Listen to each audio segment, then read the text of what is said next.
जब मैं इस धरती से मिटा दिया जाऊंगा तो शायद तुम्हारी जिंदगी पर कोई असर भी नहीं पड़ेगा। आखिरकार तुमने मुझे कभी सच में जाना ही नहीं।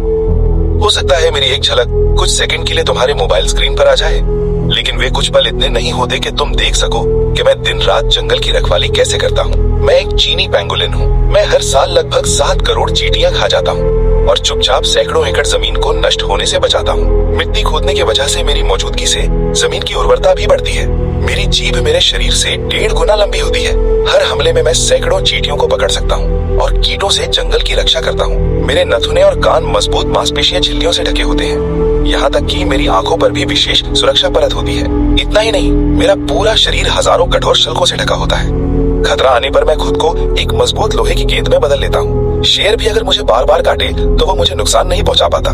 लेकिन बाद में मुझे समझ आया कि जंगल के जानवर कभी मेरे असली दुश्मन नहीं थे। असली खतरा तो वे इंसान हैं जो सभ्यता के शिखर पर खड़े हैं। मेरे पूर्वज 8 करोड़ साल पहले हुए डायनासोरों के महाविनाश से भी बच गए थे, लेकिन आज मुझे मानव सभ्यता की लालच भरी दुनिया में गिरना पड़ रहा है। कब ऐसा हुआ कि मैं जंगल का सम्मानित रक्षक था और आज धरती पर सबसे ज्यादा बेचा जाने वाला जानवर बन गया? हमने कभी इंसानों की दुनिया में घुसने की कोशिश नहीं की, फिर भी हर साल मेरे 1 लाख साथी खून के सौदों का शिकार बन जाते हैं। जब इंसानों को हमारी अहमियत समझ आई तो उन्होंने मुझे देश का सबसे संरक्षित जानवर घोषित कर दिया। लेकिन भारी मुनाफे के सामने यही सुरक्षा हमारी मौत को तेज करने का कारण बन गई। मैं सोचता था कि मेरा मजबूत शरीर हर खतरे से मुझे बचा लेगा, लेकिन मैंने कभी नहीं सोचा था कि इंसान मेरे खाने में दवाइयाँ मिलाकर मेरी मांसपेशियों को शिथिल कर देंगे। मेरी माँ ने मुझे जन्म दिया और इंसानों ने सिर्फ 5 मिनट में मेरी जिंदगी खत्म कर दी।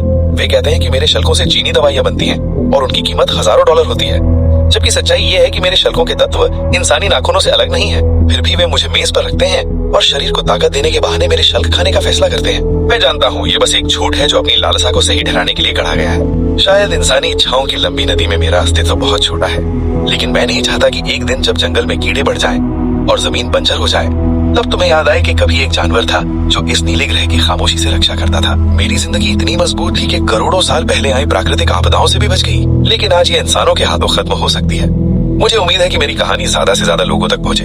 अगर सिर्फ 1 लाइक भी मिले तो शायद वो पत्थरों में उठी 1000 लहरों जैसा असर करे। नेक दिल इंसानों, कृपया याद रखो, जहाँ व्यापार नहीं होगा वहाँ हत्या भी नहीं होगी। मुझे आधुनिक सभ्यता की इस दुखद कहानी का नायक मत बनने दो।